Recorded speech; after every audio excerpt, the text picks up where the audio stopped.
Lover சொன்னவங்களுக்கே நிறைய கதை இருக்கு, சொல்லாதவனுக்கும் ஒரு கதை.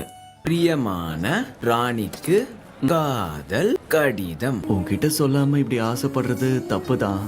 ஆனா சொல்றதுக்கு தான் ரொம்ப பயம். என்னன்னு தெரியல. அதனாலதான் உன்கிட்ட நேர்ல சொல்ல முடியாம நான் இந்த லெட்டர்ல எழுதுறேன். இப்படிக்கு ராஜா, நீ என்கிட்ட சொல்லணும்னு நினைச்சது நீ ஒவ்வொரு தடவையும் என்கிட்ட நெருங்கி வரும்போதெல்லாம் எனக்கு கேட்டுச்சு ராஜா. ஆனா எப்படி பதில் சொல்றதுன்னு எனக்கு தெரியல ராஜா. நானும் ஒண்ணு மாதிரிதான் ஆசைப்படதான் தெரியும், ஆனா அதை வெளிப்படுத்த தெரியல. இருந்தாலும் நான் இப்போ உன் முன்னாடி வந்து தைரியமா நின்னுட்டேன். உனக்கு எதுவுமே கேட்கலையா? முன்னாடி நீ டாட்டா சொல்லி அனுப்புனப்போ நான் திரும்பி வரதுக்கு 3 வருஷம் ஆச்சு.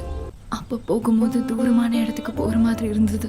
ஆனா இப்ப என்னவோ தூரமா விலகி போற மாதிரி இருக்குது.